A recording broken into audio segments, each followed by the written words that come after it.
Originaire d'Afrique du Sud, le Cyphostéma jutae est une superbe plante de la famille des Vitacées, c'est-à-dire une très proche cousine de la vigne que l'on a chez nous. Si la vigne chez nous a produit des racines qui s'enfoncent très profondément dans le sol, cette espèce a très peu de racines et pour résister à la sécheresse, elle a produit un codex, donnant un tronc extérieur très charnu rempli de sucre, ce qui lui permet de prospérer sur des zones arides et très rocailleuses où très peu d'espèces végétales sont en mesure d'y vivre. Sur site, les dimensions paraissent modestes, elles ne dépassent pas les 1 mètre de hauteur, avec un codex de 10 à 15 cm de diamètre. Et regardons comment cette espèce se comporte en collection. En 1972, en Angleterre, je faisais l'acquisition d'un tout petit Cyphostéma jutae.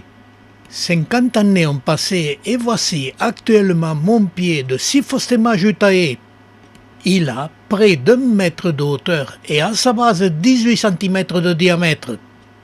Mon pied de Cyphostéma jutae a participé à de très nombreuses expositions et il a toujours remporté un très gros succès.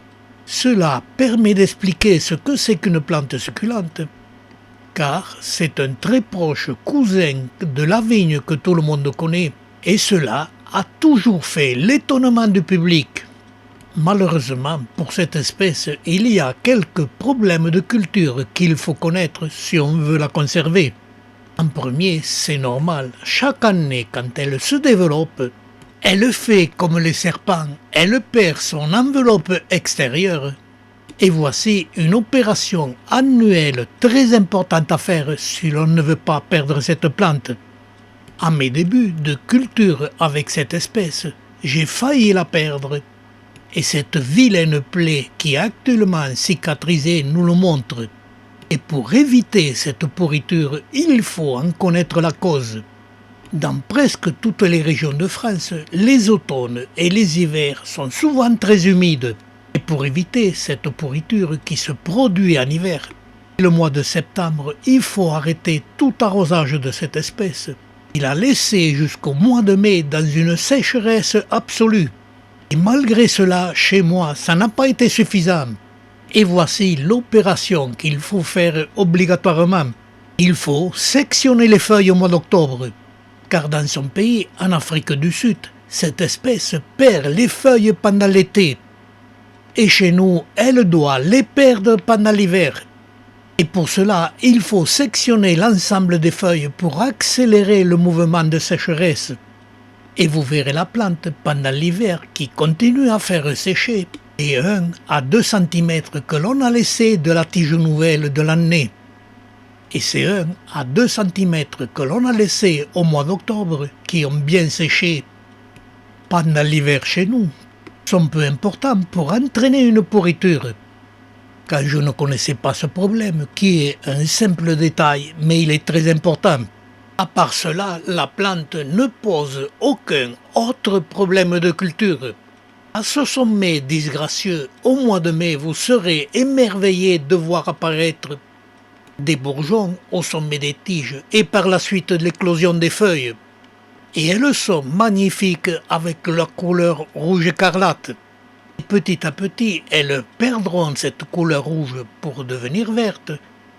Mais en même temps, elle fait comme la vigne, elle présente ses grappes de fleurs, qui elles aussi sont de couleur rouge écarlate.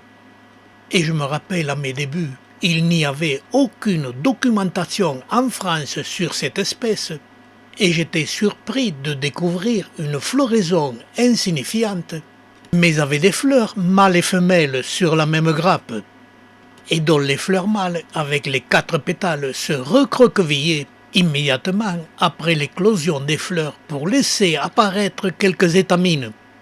Autre curiosité, chez nous, ces fleurs ne sont fécondées que par les guêpes, car elles fleurissent au mois de juillet et au mois d'août et quelquefois en début septembre. Et seulement les diverses espèces de guêpes visitent ces fleurs. Sur mes 50 années de culture de cette espèce, je n'ai vu qu'une seule année les abeilles visiter ces fleurs, car c'était chez nous un été très sec et les abeilles avaient très peu de nourriture.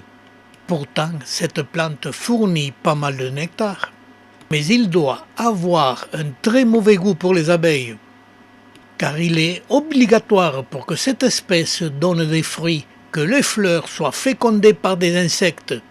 Car je vous l'ai montré, le nombre d'étamines est très restreint et le pollen qu'elles produisent n'est pas emporté par le vent. S'il n'y a pas d'insectes, il n'y a pas de fruits. Autre petite remarque que je fais, la grappe de fruits est horizontale. Et je vous montre quand même cette plante pendant l'été avec ses grandes feuilles qui rendent cette plante très décorative. Et voici le deuxième problème. Il y a très peu de plantes de cette espèce en commerce. En général, chez nous, il y a très peu de fruits. Et voici, avec une image que nous a ramené Christophe, la plante sur site avec beaucoup de fruits. Et voici comment je procède pour pratiquer un semis de cette espèce. En premier, je coupe les grappes de fruits et je les laisse sécher pendant tout l'hiver. Je les laisse sécher avec le peu de pulpe. Et si l'on ouvre ce raisin, il n'y a qu'un seul pépin. Il a plus ou moins 5 mm de longueur sur 2 à 3 mm de diamètre. Très dur et sa germination est très compliquée.